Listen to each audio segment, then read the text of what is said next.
자, 176페이지는 제가 좀 봐야겠다고 생각했던 이유가 뭐냐면은 제일 많이 듣는 얘기 중에 하나예요. 그러니까 많은 정말로 포밀리들이 돈을 벌고 싶고 지금의 생활을 벗어나서 더 멋진 삶으로 넘어가고 도약을 하고 싶은데, 그런데 어떻게 해야 될지 모르겠다. 그쵸? 이런 얘기 많이 하지 않나요? 평생을 이렇게 살아왔는데 여기에서 어떻게 한 단계 더 도약할 수 있는가? 도대체 어떻게 내 삶을 바꿀 수 있는가라고 좀 많이들 답답해 하는데, 그분들한테 이게 좋은 소스가 될 수 있을 것 같아서. 여기 길지 않습니다. 짧기 때문에 호로록 볼 수 있어요. 호로록. 자, 176페이지를 보면은 따라함의 법칙은 성공한 사람들이 하는 일을 정확하게 알고 그대로 따라하면은 동일한 성공을 거둔다고 말한다. 이것은 너무나도 당연해서 대부분의 사람이 이 사실을 모르고 지나친다. 많은 사람이 해당 분야에서 성공한 사람들을 연구하지 않고 성공하려고 애쓰는 것을 보면 놀랍기만 하다. 그것은 시간을 낭비하는 꼴이다. 자, 54년 동안 성공을 연구한 내 친구 코프마이어는 생전에 자신이 발견한 성공의 결정적인 원칙 중에 하나는 전문가에게 배우는 것임을 강조했다. 인생은 모든 문제를 혼자 해결할 수 있을 만큼 길지도 않고 여유롭지도 않다. 당신이 성공하고 싶다면 당신이 바라는 성공의 열매를 이미 따먹은 사람이 누구인지 알아내야 한다. 그들이 과거에 한 일과 지금 하는 일을 배우고 당신도 똑같은 결과를 얻을 때까지 똑같은 일을 해야 한다. 자, 이게 굉장히 중요한 건데, 근데 이게 딱 제가 했던 방법이에요. 제가 제일 궁금했던 거는 성공한 사람들이 얼마나 의지력이 강하고 얼마나 실행력이 강하고 얼마나 대단하고 얼마나 뛰어나며 얼마나 무한한 잠재력을 가졌고, 이딴 건 궁금하지 않아. 도대체 그들이 나처럼 볼잘 것 없고 아무런 능력이 없고 형편없을 때 그때 그들은 무엇을 했고 어떤 것을 계기로 그 생활들을 벗어나기 시작했으며 그 다음에 또 도약을 하고 성장하고 그래서 지금까지 이르렀는가. 성공한 다음은 궁금하지 않아. 근데 완전히 그냥 개털에서 자리를 잡아가는 그 앞에 도입부, 그게 저는 너무 궁금했고, 그래서 많은 성공한 사람들의 자서전이라든지 위인전이라든지 아니면 수기라든지 수필이라든지 아니면은 뭐 그들의 유튜브라든지 그런 거를 찾아서 봤어요. 물론 자세하게 써있는 책들도 있고 힘든 건 한 장 적어놓고 내가 이렇게 대단하다는 것은 막 한 권 내내 써놓고 막 이런 책들도 많고 했는데, 막 그래도 보는 거예요. 도대체 그들은 뭘 했는가. 한 장 두 장에 적혀있는 그들이 고생했을 때 얻었던 그런 어떤 소스들을 가지고 오는 거예요. 어떤 거 가지고 와요. 아, 이 사람은 힘들 때 이렇게 알바하면서 자신의 꿈을 계속 키워나갔구나. 돈은 돈대로 벌고 내가 할 수 있는 것들을 키워나갔구나. 그러다가 이제 내가 할 수 있는 것들이 좀 더 커지고 나서는 알바를 좀 줄여나갔구나. 아, 이 사람은 이렇게 뭐 마케팅을 뗐었고 이 사람은 이렇게 뭐 영업을 했었고 뭔가 이런 일들을 했었구나 라는 것을 벤치마킹 하는 거예요. 그러고 따라합니다. 내가 할 수 있는 방식으로 바꿔서 따라해요. 그 사람이 그때 했던 것을 내가 할 수 있는 방식으로 바꿔서 해봐요. 할 수 있는 건 해보고 못하는 거는 또 알아봐요. 찾아보면 분명히 있을 거예요. 또 할 수 있는 방법들이. 그러니까 여기서 말하는 게 뭐예요? 어떻게 할지 모르겠어요 라고 하잖아요. 그러면은 내가 가고 싶은 분야가 있을 거 아니야. 작가면 작가, 뭐 연기자면 연기자, 배우면 배우, 뭐 가수면 가수, 수학자면 수학자, 과학자면 과학자, 기술자면 기술자. 그 분야에서 성공한 사람이 도대체 아무것도 없을 때, 빈털터리일 때, 진짜 아무런 스펙이 없을 때 뭘 했는가, 어떻게 앞으로 나아갔는가, 어떻게 하면서 인생을 풀어나갔는가를 보고 배우고 따라할 수 있는 거 따라하고, 그러면은 그렇게 된다라는 거예요. 너무 정확하고 쉽잖아요. 그러니까 여기에서의 킥, 이게 중요한 포인트는 뭐냐, 뭔가 대단하고 거창한 것을 처음부터 창조하려 들지 말라는 거예요. 그러니까 나만의 길을 개척하겠어, 나만의 신화를 써나가겠어, 이러지 말라고.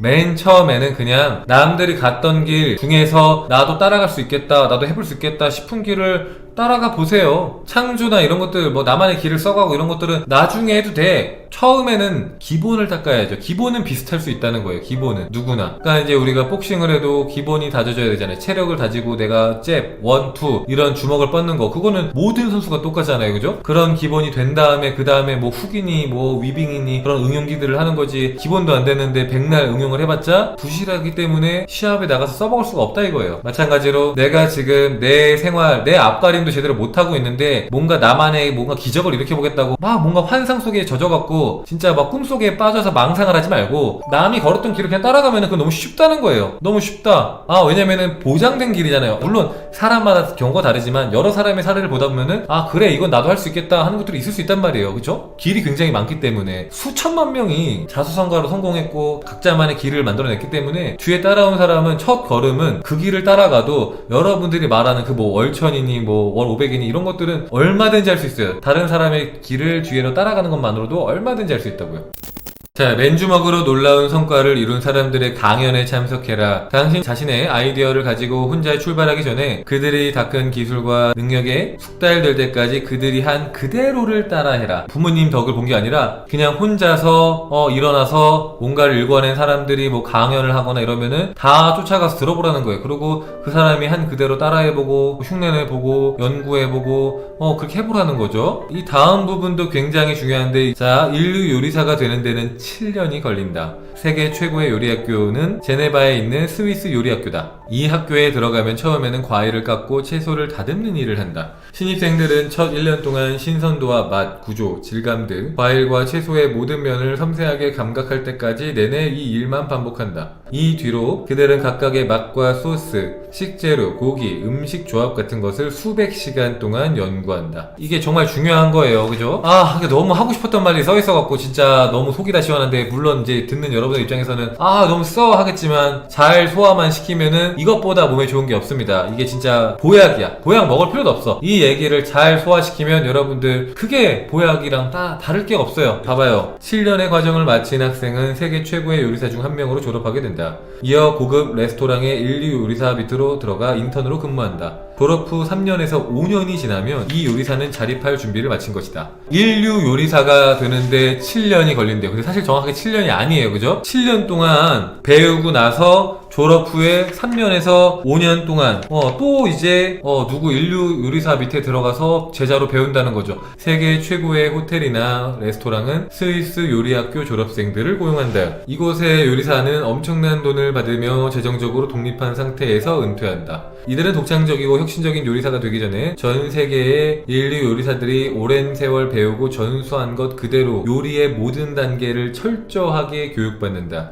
그들은 기본 기술을 높은 수준으로 익힐 때까지 개선이나 혁신을 절대로 시도하지 않는다. 가치의 법칙은 가치가 늘어난 결과 부가 창출된다고 말한다. 오늘날 가치의 주요 원천은 시간과 지식이다. 가치의 법칙을 표현하자면 당신은 세상에 대한 당신의 기여도를 높이는 데 끊임없이 집중해야 한다. 다른 사람의 삶을 개선하는 것이 궁극적인 가치와 지속적인 부의 원천이다. 그러면 결국엔 뭐냐면은 12년 동안 요리만 하는 거예요. 보면은 맨 처음에 1년 동안은 그냥 가서 맨날 채소 썰고 뭐 하면서 그 질감들이나 느낌이나 이것만 보는 거야. 그러면 여러분들 속 뒤집어지겠죠. 뭐 어떤 느낌이냐면은 막 인생을 바꾸고 싶어서 절 찾아왔는데, 제가 여러분한테 1년 동안 감사만 하세요. 1년 동안 호포만 하세요. 딴 거 하지 마세요. 절대 하지 마세요. 상상이고 나발이고 아무것도 하시면 안 됩니다. 아무것도 하시면 안 돼요. 딱 그렇게 말하는 거야. 똑같아. 그냥 맨날 그냥 채소만 썰고 과일만 썰고 그냥 기본적인 재료 손질만 하고 맨날 설거지만 하고 그러면서 그 질감들 느껴보고, 그 다음에는 어떻게 됩니까? 그 다음에는 이제 선배님들이 만들어놨던 그 요리 비법들 내 걸 하는 게 아니야.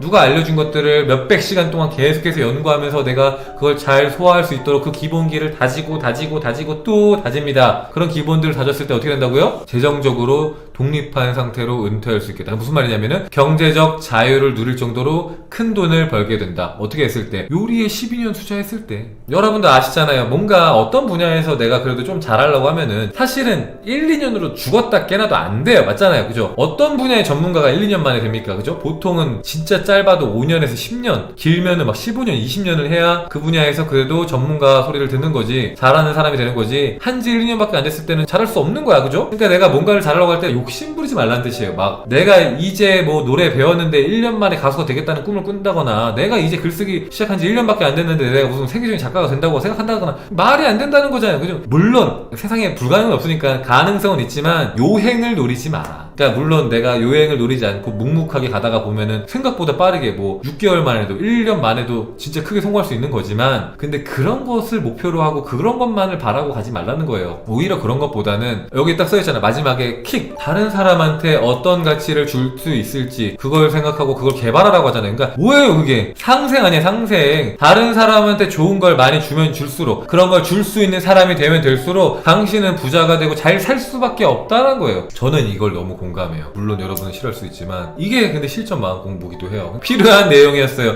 이게 너무 필요한 게 뭐냐면은, 내가 뭔가를 할 때 자꾸 요행을 노리고 있으면은 자꾸 기적을 바라고 있어요. 하는 거는 뭔가 바뀐 게 없는데 요행을 기다리는 게 마음 공부가 아니야. 아니라니까요. 마음 공부는 그냥 내가 창조하는 거예요. 창조하는 거. 내가 주체야. 누가 해주는 게 아니라 내가 하는 거라고요. 그러니까 그 내가 한다에는 뭔가 세상의 흐름이 나에게 좋은 방향으로 흘러가는 것도 있지만 내가 움직이는 것도 포함되어 있어요. 근데 진짜 중요한 거야. 근데 이게 여러분들 듣기 싫은 말인 거 아는데 너무 중요한 말이에요. 왜냐면은 그냥 뭔가 누가 해주기 기다리는 건 창조가 아니라니까요. 언제쯤 좋아질까라는 말이 나오면 안 돼. 언제쯤 좋아질까라는 말이 나온다는 것 자체가 내가 창조하고 있는 게 아니라 누가 날 좀 도와줘 제발 약간 이러고 있는 거야. 그죠? 그건 창조가 아니에요. 그거는 마음의 힘을 쓰고 있는 게 아니라고요. 마음의 힘을 쓸 때는 내가 움직이고 있고 혹은 내가 움직이면서 세상도 날 도와주고 있고 그러면서 뭔가 내가 뭐 조금씩이라도 그 소망을 향해서 가고 있다는 것을 알고 내가 얼만큼 준비가 됐고 어떤 부분에서 얼만큼 모자라고 이런 걸 스스로가 알고 그런 것들이 조금 더 채워지면은 아 그게 그렇게 되겠구나 이런 것들도 좀 느낌이 오고 알아져요. 그러니까 이게 막연한 어떤 그런 소망이 아니라 뭔가 길이 조금씩 열리는 게 보인다고요. 기다리는 게 아니에요. 지금 오늘 한 얘기가 진짜 중요한 얘기예요. 왜냐면은